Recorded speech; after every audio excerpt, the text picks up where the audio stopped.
Aller vers lui, là. Toujours au parc des Moulins. Du vieux moulin de Terrebonne. Le vieux moulin, c'est le bâtiment qu'on voit là-bas. Nous revoici en compagnie, là je vais le nommer en premier pour faire exception, de Benjamin, de Jackson, de Théo, qui va nous servir de modèle aujourd'hui, et de Coco, ainsi que de moi-même, Marc-Éric Vincent. Alors, regardez. Vous ne le savez pas, là, mais ça fait une bonne petite demi-heure déjà que Théo se fait flatter. Il a une vraie petite guidoune. Il en profite parce que je le flatte jamais autant que ça, moi. Et Marc-Éric a bien raison. Je vous explique. Oui, c'est certain, vous devez passer du temps avec vos oiseaux, vous devez les flatter. Mais j'ai une phrase que je dis souvent, trop c'est comme pas assez. Et ça s'applique tellement chez les perroquets. Je m'explique. Certaines personnes, fin de semaine, samedi, dimanche, on est à la maison, on ne travaille pas, on se réveille grasse matinée, 9 h du matin, premier réflexe, prendre le petit déjeuner avec son perroquet. Ça, c'est ce qu'on fait tous les matins. Donc jusqu'ici, il n'y a pas de problème. Mais là où le problème va commencer, c'est que le petit déjeuner dure déjà plus longtemps que la semaine, lorsqu'on va au travail. Et puis surtout, on va le garder sur son épaule. Puis on va commencer à faire du ménage, on va commencer à ranger des choses dans la chambre, le salon, en gardant toujours l'oiseau sur l'épaule. Puis on va aller voir si la piscine est propre. Donc on va sortir. Et qu'est-ce qu'on fait? On garde encore l'oiseau sur l'épaule, à un moment où ça fait longtemps qu'il était dans la cage, le lundi, mardi, mercredi, jeudi et vendredi. Eh bien, mesdames et messieurs, ça aussi, ça peut être très, très dangereux pour votre oiseau au niveau de son comportement. Je m'explique. À la différence du chien qui n'a aucune notion du temps. Le chien bouge la queue autant si vous allez chez le dépanneur que chez Walmart ou que vous passez la journée au travail, ça va être la même chose. Alors que ce petit bébé-là, là, dans sa petite tête, là, il y a une horloge qui tourne. Une horloge qui va jouer un rôle important sur sa façon de ressentir les choses. Résultat, il va avoir beaucoup de mal à comprendre pourquoi samedi et dimanche, il aura passé quasiment 7-8 heures sur votre épaule ou avec vous en train de se faire flatter, en écoutant un film, etc. etc. Et pourquoi d'un coup le lundi matin, après 30 minutes de petit déjeuner rapide, 3 minutes devant le miroir du lavabo pendant que vous vous brossez les dents, vous le remettez dans sa cage pour une longue journée de 8, 9, voire 10 heures selon là où vous travaillez. Et là, le perroquet, qui est, je vous le rappelle, intelligent, avec des perroquets, selon la différence, ça peut aller de coefficient intellectuel d'enfants de 4 à 8 ans, il va se poser 10 millions de questions et il aura tout le temps pour cela parce qu'il sera seul dans une cage où il va se demander qu'est-ce qu'il a bien pu faire comme bêtise pour qu'après 2 jours à passer 8 heures de bonheur à se faire cajoler, à passer du temps avec son maître, pourquoi d'un coup il reste tout seul dans cette cage toute la journée?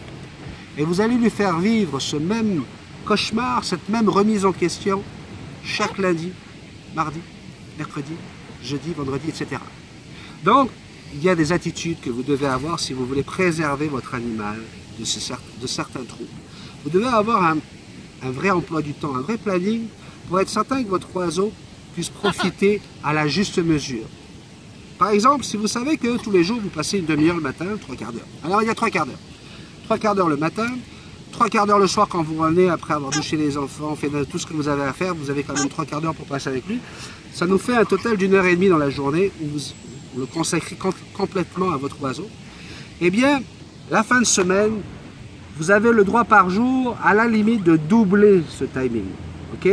On va dire qu'on va s'offrir un bon 1h30 dans la matinée, puis un autre 1h30 l'après-midi à faire ce que je fais, le cajoler, l'avoir sur nez et tout ça. Ça ne vous empêche pas de rester près de lui, mais remettez-le dans sa cage.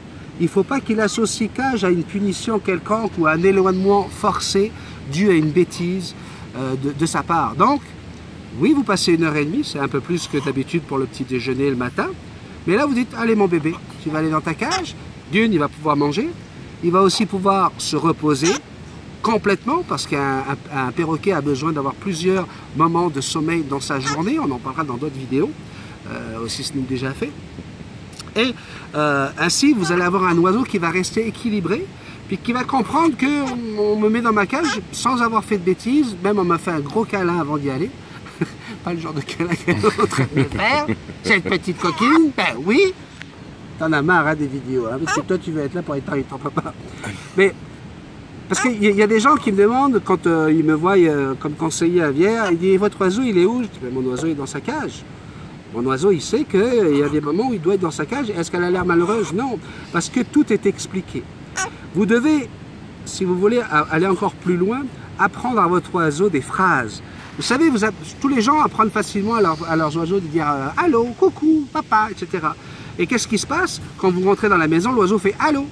Quand vous partez de la maison, l'oiseau fait « Bye bye ». C'est une preuve qu'il est capable d'associer des mots que vous lui apprenez à une action.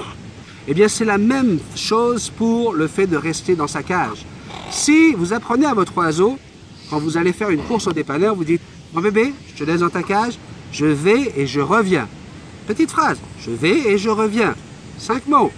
Ces 5 mots-là, si vous allez effectivement chez le dépanneur, il vous remet dans 5 minutes, votre oiseau aura aucun mal, au bout de quelques temps, d'associer « je vais et je reviens » à une courte période de temps dans sa cage. Et vous allez voir qu'il aura toute une attitude.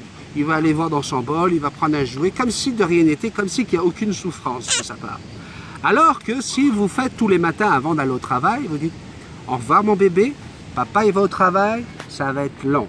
À ce soir, ça va être long. » L'oiseau va l'associer au fait que vous partiez, au fait que ce soit le matin ou à l'heure où vous partez au travail. Il va surtout savoir que là, papa ne va pas revenir avant un petit moment. Résultat, il va peut-être avoir une attitude différente. Moi, je sais que Jackson, et vous voyez, c'est pour ça qu'elle n'aime pas ça, parce que je viens de dire des mots qu'elle n'aime pas entendre. En général, quand je dis papa va partir et ça va être long, elle sait que je vais travailler.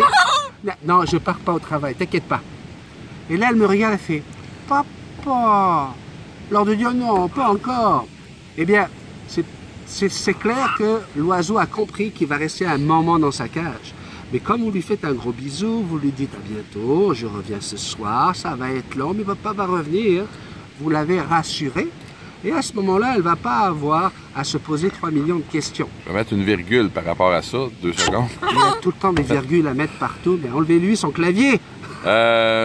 C'est très important à chaque fois qu'on remet l'oiseau dans la cage, que ça se passe toujours bien et harmonieusement, qu'on lui montre toujours que s'il va dans sa cage, c'est pas pour une punition, parce que ça doit être toujours une belle expérience pour eux autres. OK. Point. On l'a dit dans une vidéo précédente, hein, l'oiseau adore sa cage, comme 100 mètres, parce que c'est vraiment un endroit où il aime vivre, où il se sent en sécurité. Mais il est certain que le temps est important pour un perroquet. Le perroquet a la notion du temps, retenez bien ça, ce sera le titre de cette vidéo. Si vous avez des exemples à donner, si vous aussi vous avez des petits mots magiques qui permettent à vos perroquets de vivre plus facilement des longs moments d'absence, n'hésitez pas à nous en parler. On reviendra dans une prochaine vidéo sur le temps des vacances, lorsqu'il faut s'en aller et qu'on ne peut pas emporter notre perroquet avec nous. Qu'est-ce qu'on peut vous conseiller de faire? Ça sera dans une autre vidéo. Par rapport au temps que les perroquets sont hors cage, oui? Des perroquets comme Jackson, comme Coco ou comme Théo ont besoin entre 3h30 et 4 heures de temps hors cage par jour. Puis c'est important la fin de semaine que le perroquet apprenne que c'est pas parce que vous êtes à la maison qu'ils sont sortis. Non, c'est ça. Ceux qui se plaignent tout le temps, « Mon perroquet arrête pas de crier! » Ben, il arrête pas de crier parce que lui, il a l'habitude que dès que t'es là, exactement, il est sorti. Le perroquet va toujours associer les choses. Pour le perroquet qui crie, on a aussi des leçons à vous donner, vous allez voir. J'ai trop de gens qui se plaignent, qui ne veulent pas te prendre de perroquet. Ah, le quaker est criard. Ah, les conures sont criards. Ah, tatati, tatata. Moi, je peux vous dire que j'ai des quakers nourris à la main. En ce moment, d'ailleurs, un bleu et un vert. Ils ne crient pas. Et ils viennent sur moi quand je les appelle. Ils peuvent être derrière leur cage, me voir passer devant sans faire un bruit. Je vous donne toutes ces solutions dans d'autres vidéos. Il faut bien vous donner envie de venir nous revoir. Bonne journée tout le monde. Bye bye.